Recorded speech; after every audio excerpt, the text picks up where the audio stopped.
الشیطان الرجیم بسم اللہ الرحمن الرحیم السلام علیکم ورحمۃ اللہ۔ میں حاجی سلیم خان صدر ڈسٹرکٹ کرم سے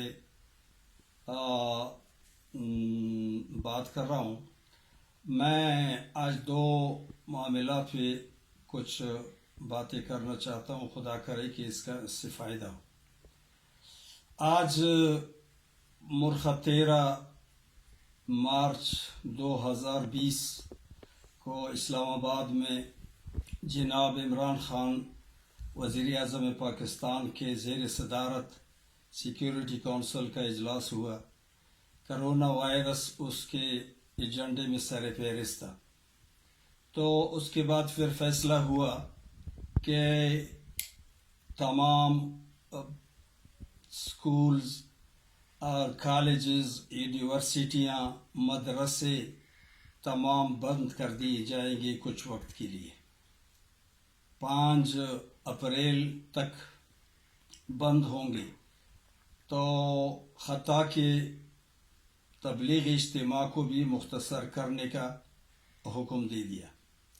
تو میں سمجھتا ہوں یہ بہتر فیصلے ہیں اور وقت کی ضرورت کے مطابق یہ اچھے فیصلے ہیں، لیکن میرے سمجھ میں نہیں آیا کہ تمام یہ وہ ادارے مثلا تعلیم، اس کو کچھ وقت کے لیے بند کر دیا گیا، اور یہ ایسے ادارے ہیں کہ جس کی نتیجے میں پاکستان کے مستقبل کا اب کامیابی کا انحصار ہے، کیونکہ پاکستانی عوام، پاکستانی نوجوان اگر تعلیم حاصل کریں گے تو انشاءاللہ مستقبل میں اچھے فیصلے کریں گے اور پاکستان ترقی کی راہ پہ گامزن ہو جائے گا۔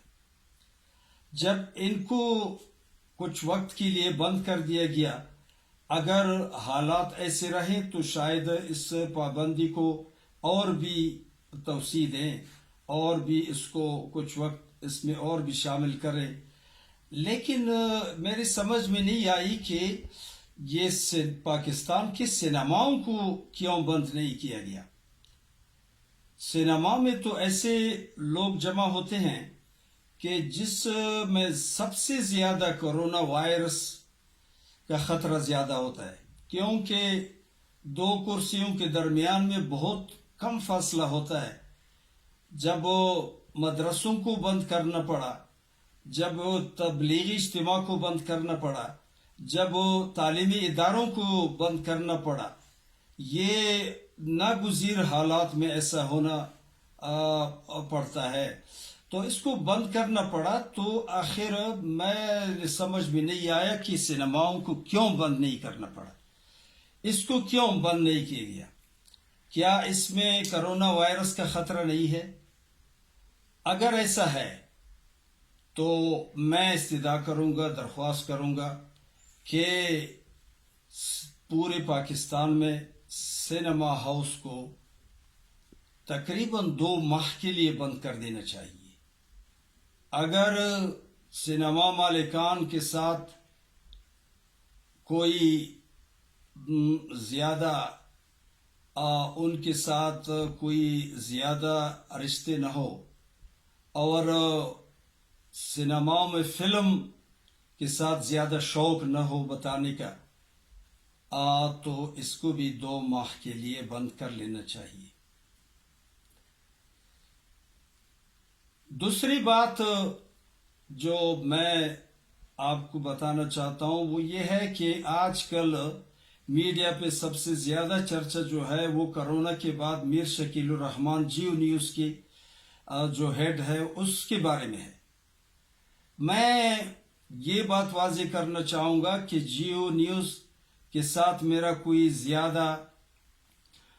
مجھے زیادہ ان سے میں نہیں سمجھتا کہ وہ اچھا ادارہ ہے، کیونکہ پوری دنیا کے میڈیا اور پاکستان کی میڈیا غیر جانبدار نہیں ہے، اور کوئی کس کا کے لیے کام کر رہا ہے۔ اگر غیر ملکی میڈیا ہے تو بھی حکومتوں کے لیے یا پارٹیوں کے لیے کام کر رہا ہے، اگر پاکستان کی میڈیا ہے وہ بھی کسی کے لیے کام کر رہا ہے۔ لیکن میں سمجھتا ہوں کہ اگر کوئی کسی حکومت کے خلاف ہو تو وہ اگر اس پہ اعتراض کر لیتے ہیں حکومت وقت پر، یا ان کے خلاف بات کرتا ہے یا ان کو ان کی خامیاں بتانا چاہتا ہے، تو میں سمجھتا ہوں کہ اس پہ ناراض نہیں ہونا چاہیے.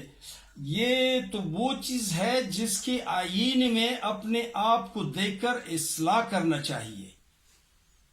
اگر کوئی خرابی تمہارے اندر ہے اور آپ اس خرابی کو دور کریں گے، اپنے اصلاح کریں گے، تو آئندہ کے لیے، وہ ملک کے لیے اور تمہارے سیاسی زندگی کے لیے وہ بہتر رہے گا.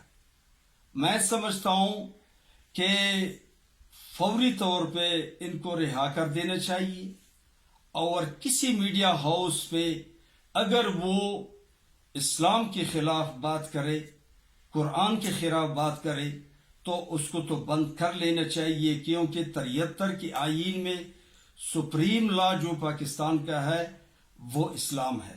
ان کے خلاف اگر کوئی قوانین بنا لیتا ہے تو میں سمجھتا ہوں کہ وہ 73 آئین کے خلاف ہے. اس وقت میرے والد محترم قومی اسمبلی کے ممبر تھے، پاکستان کے آئین پر اس کا دستخط ہے. اس میں میں نے خود دیکھا اور میں نے خود سنا کہ پاکستان کے آئین میں اس بات پہ بہت بڑا بحث ہوا کہ پاکستان کا قانون کون سا ہو. بالآخر ذوالفقار علی بھٹو نے مان لیا کہ ہاں، پاکستان کا قانون وہ اسلام کے خلاف نہ ہوگا، پاکستان کا سپریم لا جو ہے وہ اسلام ہوگا. تو میں سمجھتا ہوں کہ آپ اگر اس کے علاوہ اسلام کے خلاف کوئی قانون سازی ہوتی ہے یا کوئی بات ہوتا ہے تو میڈیا پہ، تو ان کو تو بند کر لینا چاہیے، وہ قابل تعزیر جرم ہے. لیکن اگر اس کے علاوہ کسی حکومت پہ میڈیا ان کو اپنا شکل دکھاتا ہے، ان کی خامیوں کو بتا دیتا ہے، تو میں سمجھتا ہوں کہ خفا ہونے کے بجائے ان کو خوش ہونا چاہیے. کیونکہ اگر آپ اس خامیوں کی طرف متوجہ ہوں گے اور اس کو دور کریں گے اور اپنا اصلاح کریں گے، تو میں سمجھتا ہوں کہ یہ آئندہ پاکستان کی ترقی کے لیے اور آپ کی زندگی، سیاسی زندگی کے لیے یہ بہتر رہے گا، بلکہ بہترین رہے گا. میں آج حکومت پاکستان سے درخواست کروں گا کہ آپ، اگر میں تو یہ نہیں کہوں گا کہ آپ انتقامی سیاست کریں گے، لیکن اگر ایسا ہے تو ایک واقعہ ہے کہ ذوالفقار علی بھٹو مرحوم، خان عبدالولی خان نیشنل عوامی پارٹی کے صدر مرحوم، وہ کراچی کے ملیر کے جیل میں غالباً وہ بند تھے. تو ذوالفقار علی بھٹو ان کے کمرے میں گئے، ان کو بتایا ذوالفقار علی بھٹو مرحوم نے کہ خان صاحب، آپ کے لیے کمرے کو کون سا رنگ دیا جائے؟ تو اس کو ان خان عبدالولی خان نے بتایا کہ وزیر اعظم صاحب، جو رنگ اپنے لیے پسند کرتے ہو وہ رنگ میرے لیے پسند کرو. آپ اگر آج میں اس کمرے میں ہوں تو کل شاید آپ اس کمرے میں ہو، تو اپنے لیے جو کچھ پسند کر لیتے ہو تو وہ میرے لیے پسند کرو. تو یہ میں سمجھتا ہوں کہ آج کے حکمران کل کے دن کے لیے اپنا بندوبست کر لیں کہ اگر وہ سیدھے راہ پہ چلے تو یہ پاکستان کی بھی کامیابی ہوگی اور پی ٹی آئی حکومت کی بھی کامیابی ہوگی.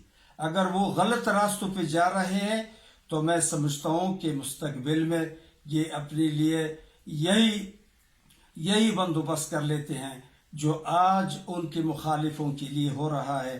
میں نہ پاکستان مسلم لیگ کا سپورٹر ہوں، نہ پیپلز پارٹی کا سپورٹر ہوں اور نہ پی ٹی آئی کا سپورٹر ہوں، لیکن میرا ایک مخلصانہ مشورہ حکومت پاکستان کو ہے کہ وہ اپنے کام پہ نظر رکھیں، وہ اپنے خامیوں پہ نظر رکھیں. جہاں ان کو غلطی میڈیا کے شیشے میں معلوم ہو جائے تو ان کی اصلاح کر لینا چاہیے اور ان سے باز رہنا چاہیے. آئندہ کے لیے، ملک کے لیے اور اپنے لیے ایسے کام کر لینے چاہیے جس میں پاکستان کا بھی بھلا ہو اور حکومت وقت کا بھی بھلا ہو. والسلام علیکم ورحمۃ اللہ.